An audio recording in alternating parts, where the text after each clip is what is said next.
জয় গুরু। ওং শ্রী পরমাত্মনে নমঃ। সকলকে জানাই শুভেচ্ছা এবং যথাস্থানে প্রণাম। শ্রীমদ্ ভগবত গীতা অষ্টম অধ্যায় অক্ষর ব্রহ্মযোগ, এই অধ্যায়ের 14 সংখ্যক শ্লোকে শ্রী ভগবান বললেন যে অনন্য চিত্ত ব্যক্তি তিনি যদি নিত্য নিরন্তর ভগবানকে স্মরণ করেন, তখন সেই নিত্যযুক্ত যোগীর কাছে ভগবান সহজলভ্য হয়ে পড়েন। এবার 15 সংখ্যক শ্লোক। মামোপেত্য পুনর্জন্ম দুঃখালয়াম শাশ্বতম নাপ্নুবন্তি মহাত্মানঃ সংসিদ্ধিং পরমাঙ্গতঃ। শ্লোকটির অর্থ হল, মহাত্মাগণ আমাকে প্রাপ্ত হয়ে দুঃখের আলয় এবং অশাশ্বত অর্থাৎ নিত্য পরিবর্তনশীল পুনর্জন্ম প্রাপ্ত হন না, কারণ তারা পরম সিদ্ধি প্রাপ্ত হয়েছেন, অর্থাৎ তাদের পরম প্রেম প্রাপ্তি হয়েছে। শ্লোকটির প্রথমেই শ্রী ভগবান বলেছেন মামোপেত্য, মাম উপেত্য। মাম অর্থাৎ আমাকে, উপেত্য অর্থাৎ প্রাপ্ত হওয়া, লাভ করা।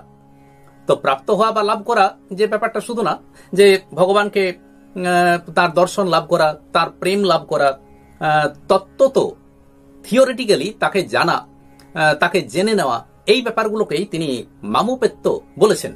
শ্রী ভগবান বলেছেন যে যদি শ্রী ভগবানকে জানা যায়, তাকে তত্ত্বত জানা যায়, তার দর্শন লাভ হয় কিংবা তার মধ্যে প্রবিষ্ট হওয়া যায়, তাহলে আর পুনর্জন্ম হয় না।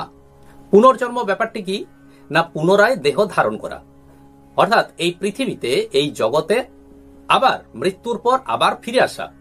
তো সেটা মানুষ জন্ম হতেও পারে বা অন্যান্য ইতর জীবজন্তু বা যে কোনো জীবজন্তু পশু পক্ষী তার দেহ ধারণ করেও হতে পারে।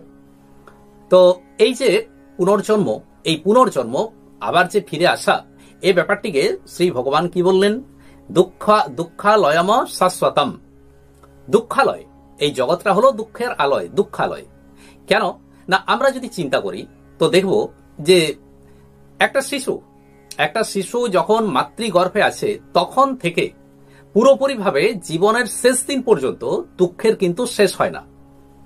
এই জগতে জন্মানোর পর তা সে একটা মানুষই হোক আর বা অন্য কোনো প্রজাতির মধ্যে জন্মগ্রহণ করুক না কেন, পশু পক্ষী হোক বা জীবজন্তু হোক, যে কোনো প্রাণী হোক না কেন, এই জগৎটা এমন একটা জায়গা যেটা হলো দুঃখালয়।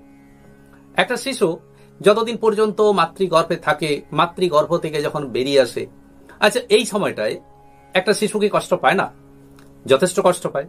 সে যখন মাতৃগর্ভ থেকে বেরিয়ে আসে তো তার কষ্টটা কেমন না, কষ্টটা হচ্ছে প্রায় এমনটাই বলা যায় যে একটা জীবন্ত মানুষের শরীর থেকে যদি ছালটাকে ছাড়িয়ে নেওয়া হয় তো তাহলে সেই ধরনের একটা কষ্টের একটা ব্যাপার।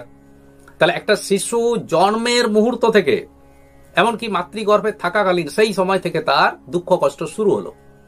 এবার জন্মের পর যখন সে শিশু অবস্থায় আছে তখন সে তো অন্যের অধীন, তখন তার মুখে বলার ক্ষমতা নেই।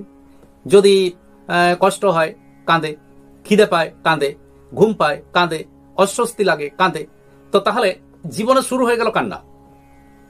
শিশুকালে এই কান্নাটা একটা সহজ ব্যাপার, কিন্তু ওই কান্নাটা পরবর্তীকালে হয়তো সহজে প্রকাশ করা যায় না। সেই দুঃখটা অন্তর কাঁদতে থাকে, অন্তরটা কিন্তু আমাদের কাঁদে। তো এখন সেই শিশুটি আমি ধরে নিলাম এবার বড় হলো, এবার বড় যখন হলো, একটু বড় হলো, এবার পড়াশোনার বয়স, স্কুলে ভর্তি হলো। স্কুলে যদি ঠিকমতো পড়াশোনা করলো তো ভালো কথা, কিন্তু স্কুলে পড়াশোনা ঠিকমতো হলো না বা পড়াশোনা করতে পারছে না, বা ভালো পড়াশোনা করলেও যে তার উপরে বাড়ির শাসন বা মাস্টারমশাইদের শাসন, এগুলো ব্যাপারটা আছে, আরো ভালো করে তাকে যেন আরো গুড রেজাল্ট থেকে আরো বেটার রেজাল্ট করতে পারে। তো তাহলে সেখানেও একটা শাসন টাসনের একটা ব্যাপার। এরপর সে আরো একটু বড় হলো, যখন যৌবন বয়সে গেল, যৌবন বয়সে যাওয়ার পর সে যদি সংসারী হলো, বিয়ে করলো, বিয়ে করার পর সংসারে স্ত্রী যদি মনের মতো হলো তাহলে ঠিক আছে, না হলে মনের ভিতরে কষ্ট হলো।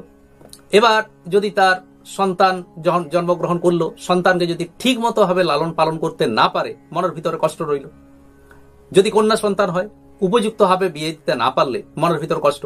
পুত্র সন্তান যদি হয়, পুত্র সন্তানটিকে সঠিকভাবে যদি লালন পালন করতে না পারে, প্রতিষ্ঠিত করতে না পারে, তাহলে মনের ভিতরে কষ্ট। এবার যখন সে ক্রমশ দিনের পর দিন, বছরের পর বছর এগিয়ে যাচ্ছে, সংসার ঠিক মতো ভাবে যদি চালিয়ে যেতে পারে তাহলে ঠিক আছে, না হলে কিন্তু কষ্টের একটা ব্যাপার। সংসার চালিয়ে গেলেও তখনও মনে হয় যে আমি আবার কি করে সংসারটাকে সুখে রাখবো, এটাও একটা ব্যাপার, চিন্তাটা থাকেই। বৃদ্ধ বয়স যখন হলো তখন তো আর বলে কথা নেই, নানা রকমের রোগ এসে আক্রমণ করে, বিভিন্ন ধরনের ব্যাধি আক্রমণ করে। রাত্রে ঘুম হবে না, আজ প্রেসার বাড়ছে, কাল প্রেসার কমছে, আজ সুগার বাড়ছে, কাল সুগার কমছে, রাত্রে হাঁচি কাশিতে কষ্ট, চলাফেরা ওঠা বসাতে কষ্ট, তার কষ্টের শেষ নাই, কষ্টের শেষ নাই। অর্থাৎ এই জগৎটা একটা কষ্টের জায়গা, একটা দুঃখের জায়গা। ঠিক তেমনি হবে যে কোনো একটা জীবজন্তু, কোনো একটা পশু পাখি, তার ক্ষেত্রেও সেম একই ব্যাপার, কষ্ট আছে। পার্থক্যটা কোনখানে? না, মানুষ একটা সমাজের মধ্যে থাকছে, আরো 5টা মানুষের সাহায্য পেতে পারে, কিন্তু পশু পাখি জীবজন্তুদের মধ্যে সেই ততটা ইউনিটি, অতটা একতা, সেই ভাবটা নাই, তাদের বুদ্ধি ততটা নাই, তাদের সহযোগিতাটাও ততটা নাই। যার ফলে তারা বনের মধ্যেই হোক বা পশু পক্ষী যদি ব্যাপার হয়, তাহলে তাদের মধ্যেও একটা যে কষ্টটা ব্যাপার আছে, সেই কষ্টটা তাদেরকে ভোগ করতে হয়। বৃষ্টি পড়ছে, তাহলে বৃষ্টিতে ভিজতে হবে। প্রচন্ড গরম, গরমে গরম ভোগ করতে হবে। আবার অন্যান্য যে প্রাণীগুলো যে তাদের উপর আক্রমণ করে, তো সেই আক্রমণাত্মক প্রাণীর হাত থেকে নিজেদেরকে কিভাবে রক্ষা করা যায়, সেদিকে তাদের সবসময় একটা চিন্তা থাকে। তাহলে দেখতে পাচ্ছি এই জগৎটা হলো একটা দুঃখের আলয়। তার জন্য শ্রী ভগবান বললেন দুঃখালয়ম এবং অশাশ্বতম।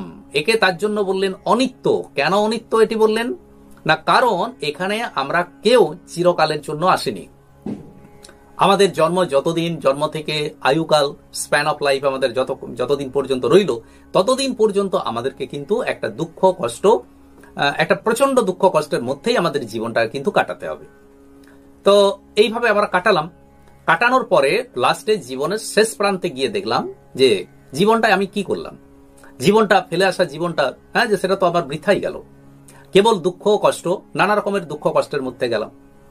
আর আমরা কি করি না, তার মধ্যেই আমরা বেঁচে থাকি, যে বা বেঁচে থাকার জন্য আমরা চেষ্টা করি। কেন না, এত দুঃখের মধ্যেও যদি অল্প একটুকু সুখের ছোঁয়া পাই, সেই সুখের ছোঁয়াটাই আমাদেরকে কিন্তু আবার জাগ্রত করে তোলে, যে না, বাঁচতে হবে, সুন্দর, এই যে আনন্দটা পেলাম।